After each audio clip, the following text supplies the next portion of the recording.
Hey guys, welcome to another GameXplain discussion. I'm your host, Andre Siegers, and this time we're again joined by Derek Bidner and special guest star Ash Paulson, who's a games writer for Game On, to discuss the latest news for Smash Bros. Wii U and 3DS from this past week. So let's get right into it. Alright guys, so this week was actually, I'd say, a pretty good one. There weren't any, for the most part, no major reveals overall, except for maybe one. But we did get some interesting tidbits here. And starting off on Monday, we get another picture of Midna, the assist trophy that we saw in the Nintendo Direct. And we actually learned something about her, and that's the fact that she will in fact grab her opponents and like throw them around, which is actually something we predicted back in our analysis. So I guess let's start off with you, Ash. What is your impression of, or what are your thoughts on this assist trophy and the fact that she'll grab people and throw them around? I think she looks great. I'm glad they're using her imp form rather than her, her full princess form. I always thought she looked better in this form. Yeah. And it seems, I mean, it's an appropriate attack for her. It's kind of what I would expect her to do. I agree. She looks great. I think everybody was happy to see her in because she is very much a fan favorite. But I think we learned something completely new about her because we always assumed that she just grabbed opponents. Mm-hmm. However, according to Sakurai's Miiverse post, she says she's going to grab and throw things all over the place. So potentially she could grab any items around her as well and toss them around crazily. That's a good point. I didn't even think about that. I could see her just grabbing like a barrel or a box or something. And just, yeah. Or even a Pokeball. Oh, well, what if she could actually, like activate items like that, like activate That would be really cool. Wouldn't that? Yeah. Yeah, maybe she like randomly targets things around the arena, whether it's characters or items, and just tosses them around. That would be really interesting, and that would totally tie, I mean, that makes complete sense with the fact that he mentions, how uncontrollable and whimsical this whole thing really is, or how she is, in fact, her very nature. So it makes sense just to go crazy out there and just grab whatever she can. That would be awesome. Yep. I'm looking forward to seeing how she is in the actual game. Yep, I'm totally there with you. Alright, moving on to Tuesday's screenshot.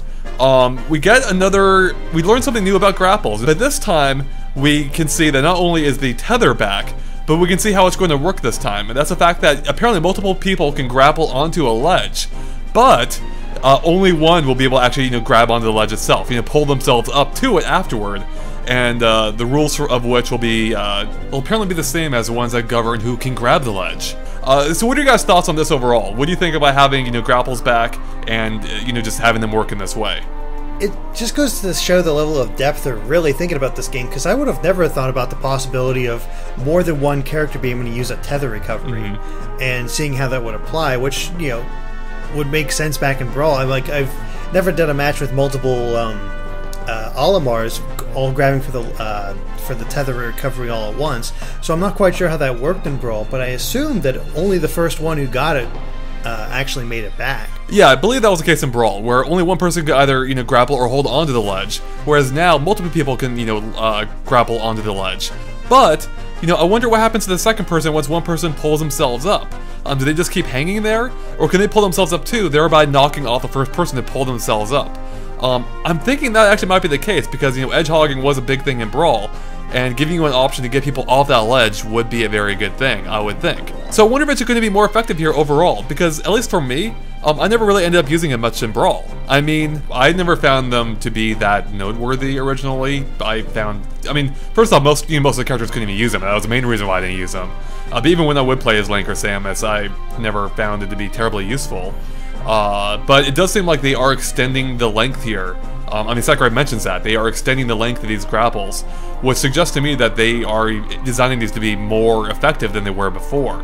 And if they are, that could greatly affect, how they're used.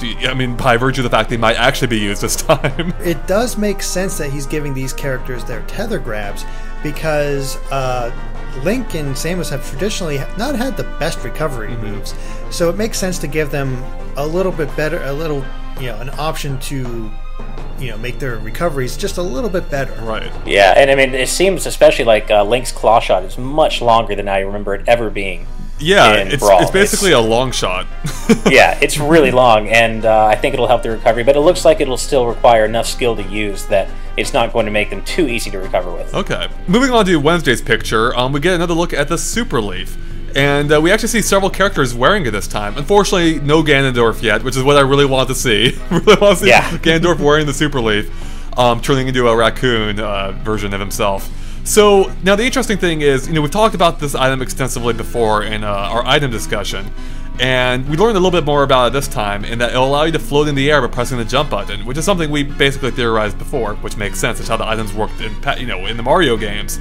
But what's interesting is, beyond that, Sakurai has no better idea of how this is going to work than we do, because he says himself, we're still figuring out whether you'll be able to attack with a tail. And that's kind of interesting that this is kind of late into the development. I mean, the 3DS game's coming out this summer. That's really not that far away, and the fact that they haven't figured it out is kind of odd. Because we theorized in our video that maybe you could attack like whenever you turn around, it would just cause a tail to whip around, and then that would damage anyone standing behind you. But what's your guys' take on this? I was pretty surprised by that. Like you said, it's pretty late into development for him to be saying that. He might just be being cheeky. Right, yeah. Maybe he just, but it is pretty late in development to have not figured something like that out yet. So I was surprised by that too. I'm inclined to believe that he really is just being cheeky. This is Sakurai we're talking about. He's been known to do that quite often. What are you talking about? Sakurai never jokes around. Yeah, right. But no, I think it makes sense to have the characters attack with the tail because, it kind of makes sense in the sense that this would be the second item that would help recovery. The other one being the Pilot Wings jetpack.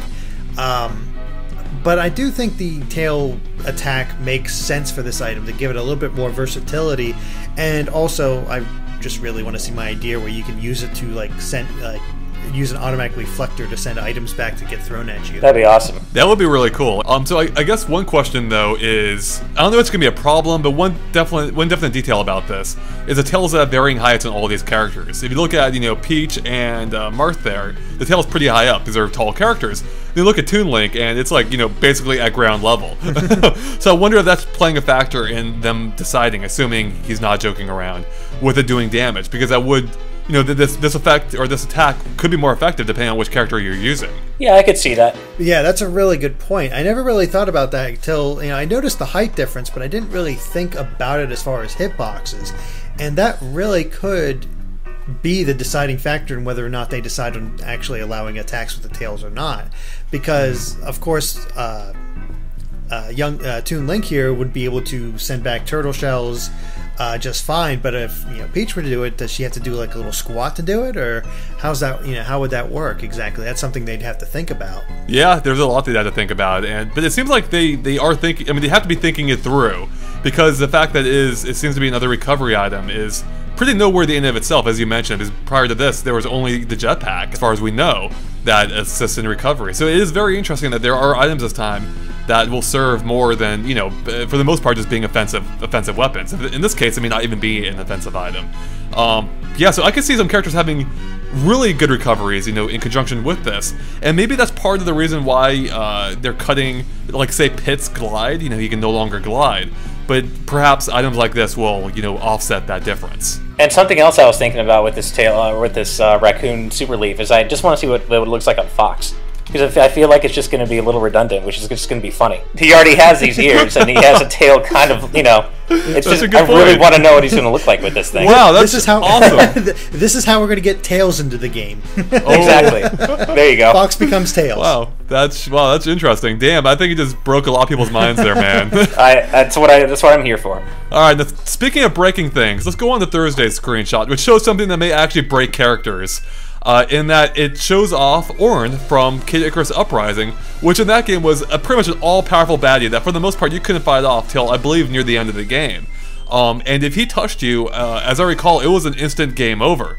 Now in this case, it seems they're basically living up to that exact same idea of him, in that he's going to deal a ton of damage, and Sakurai even compares him to the Chimera from the Earthbound stage in Smash Bros. Brawl. And as anyone who's played that stage remembers, that thing was basically instant death too. If you touched him, you would get, I forget the exact amount, it was an insane amount of damage, and you would just go flying off. Yeah. So the fact that this guy's more powerful than that is insane. I like this guy because I was always reminded of the, when I saw him in Kid Icarus Uprising, the 8-bit music that would play, which I thought was really charming, and like always knew he was right behind me, just about to get me, and it always kind of get me nervous. And I'm hoping the same thing happens in Smash 2. It seems to me like it would be an enemy for Smash Run, possibly. So I could easily see that, that same little music theme playing when he gets near you, while you're playing. And I'm hoping that happens because I thought it was kind of fun. Yeah, like is he an assist trophy? Is he a stage hazard? Because with the Chimera, he was part of the biggest stage in the game, and so it would make sense if he's part of the Palatinus Temple stage here, which is also a gigantic stage. Or he could be part of Smash Run too, as you mentioned. I think I don't want to be too confident with this, but I really do think I figured out where he's going to be, because that's the first question I had as soon as I saw this picture, is if he's part of Smash Run or not. And looking at this picture, and as much as I've studied that damn Smash Run overview picture, right, I do not recognize any part of this unless he causes a specific swirling effect on his own. I don't think that he is part of Smash Run. Now he could still make an appearance there and be as threatening as ever, but I really do think he's going to be part of Viridi's stage in the Reset Bomb Forest, specifically the section once the Reset Bomb goes off, and you see all this crazy stuff happen. We've already seen another enemy, which a fan told me the name of, but I've forgotten it already, going across the bottom. Potentially, this is, Orne could act exactly the same way, give a little, as Ash said, give that his little musical tune before he shows up, and then just wreak havoc. The other reason I think that is because this is a 3DS screen. So if he is going to appear, it's going to be either Smash Run or, I think much more likely, the Reset Bomb Forest. That's a good point. I didn't take that into account, that this is a 3D shot. So yeah, that kind of ruins my Palatinus Temple stage hazard idea. Right. But I do think it makes sense as a stage hazard either in Reset Bomb Forest, as you mentioned, or he could be an assist trophy still. But actually, getting back to the Smash Run idea, I think it could work there if they do it as one of the events that happen during Smash Run, which we've seen are coming back like they did in Kirby Air Ride. And I think it would actually make complete sense for him to appear as one of those, especially with like Kirby's Air Ride having Dynablade appear at points. So I wouldn't be surprised if that is the case, and it would make complete sense where you're trying to run away this guy for a set period of time. Definitely. Although I think Derek, what you said about it possibly being a stage hazard in the Reset Bomb Forest because of the color scheme of the sky and everything, you might be onto something there. I hadn't even considered that. So that's definitely possible. Yeah, it just seems like the best match there. This is a Kid Icarus enemy. It is appearing. It would likely appear on the Kid Icarus stage, and Reset Bomb Forest just seems like a perfect match for this guy, especially if they really want to make that second part of that stage just truly challenging with it being a slightly moving at least set of platforms, and then just all kinds of different enemies popping up out of nowhere. And then Sakurai does love his properties. That's for sure. That's a good point. Yeah, we've definitely seen quite a few Kid Icarus updates here, and this is just another in the line. Alright, moving on to Fridays. We have what might be the most surprising unveil of the week, in that we get the confirmation that Dillon from Dillon's Rolling Western is going to be an assist trophy, which is awesome. Now, I think some people, I did see some people hoping to be a character, which was always unlikely, but it is cool to see him being represented here in, as an assist trophy form. And although we don't actually get to see him really doing anything of importance besides posing, Sakurai does reveal that he can do things like his quick charge from the game. So I'm guessing he's going to roll around the arena. Maybe he'll do a few swipe attacks too. Basically, he didn't have too many attacks in the game itself, so I'm guessing we can pretty much predict how he's going to behave. So what do you guys think about having this guy here? I think it's a pretty interesting choice. I've never actually gotten the chance to play Dillon's Rolling Western. It's always looked like an interesting game. I just never picked it up. However, he does make for a very different kind of assist trophy in the fact that he's rolling. I mean, it's interesting that they're comparing him to Sonic, because I'm essentially imagining him working the same way, where he's just basically a powered up version, or maybe just equally powered version of Sonic's spin dash attacks, going back and forth across the stage, hitting whoever he may. Well, I'm kind of reminded of, I don't know if either of you have played Mega Man 5 for the Game Boy, but I'm kind of reminded of Tango. When you summon Tango, Mega Man's cat, and he kind of turns into a ball and bounds around the stage. I'm kind of reminded of that, and I'm thinking that maybe he could do something like that. Ooh, that'd be good too. Yeah, that could make sense. Yeah, I just think it's really cool that they are giving this guy some love, especially because I basically did forget about him even being a possibility for this game. Now, even though I'm excited for the announcement of him being here, I think some people might be disappointed because a lot of people were expecting Meta Knight to be announced, given that this is the day of Kirby's Triple Deluxe coming out in the US. And we've seen how Nintendo likes to synchronize, game releases with character announcements for Smash Brothers, and yet he's not here at all. Which I think will make a lot of people maybe resent poor Dillon here for no other reason other than the fact he's not Meta Knight. Exactly. So yeah, what do you guys think about this? Do you think Meta Knight's out of the game, or do you think they just aren't paying that much attention to synchronizing every character release? I would be shocked if Meta Knight was cut, just because he's Sakurai's baby. I mean, he had Kirby and Meta Knight and DDD are Sakurai's babies. Besides Pit, I would be shocked if he cut a Kirby character, especially because Meta Knight was such a high-profile character in Brawl. I mean, he obviously needs to be nerfed, but I would be really surprised if Meta Knight of all characters was cut.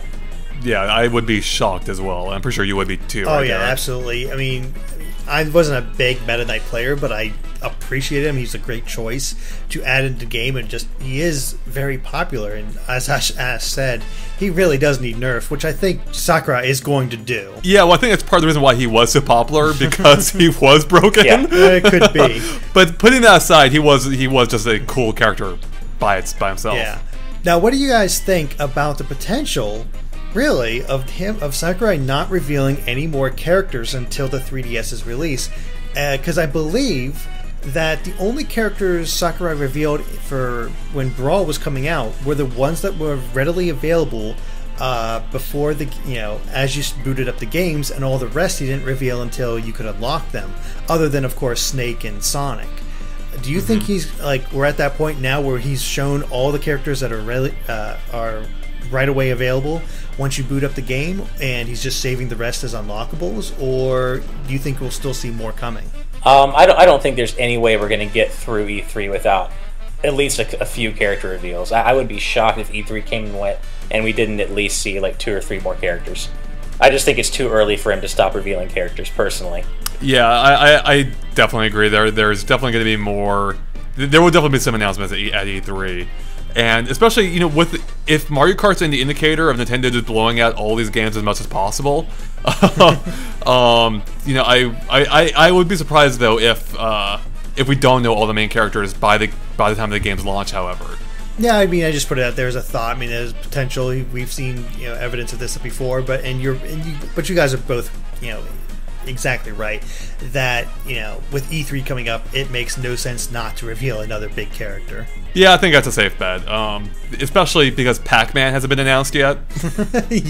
Exactly. Well, I'm pretty confident of it too, but you're especially confident of that. I'm 99% sure he's going to be in myself. He has to be, right? Yeah, there's no way. And that Gematsu leak also kind of said the same thing, and that guy's been right out of like 5 out of 12 so far or something. So now here's what I'm hoping. I'm kind of hoping that they're going to reveal Ness on Mother's Day, because I think that would be incredibly cheeky. That's exactly what Derek said actually a few weeks ago. Oh, really? Yeah, he said the exact same thing in our discussion. Well, a fan had said like maybe he'll come out on Earth Day, but I was like, well, it's better suited for Mother's Day with the Japanese naming of it. Yeah. Oh, I really hope they do that. That would be really cool. That would be brilliant, actually. That would be really cool. Yeah, I just can't wait to see who they show off next, although it may not be until E3 till we find out who that is. Alright guys, well, I think that wraps up our Smash Brothers discussion, so thanks for watching. If you like this discussion, make sure to like and follow us on Facebook and Twitter at GameXplain. You can find links to them in the description below. It's a good way to keep up to date with everything we post, and of course keep an eye on GameXplain.com for more on Smash Brothers Wii U and 3DS and other things gaming as well. Alright, thanks guys. Bye.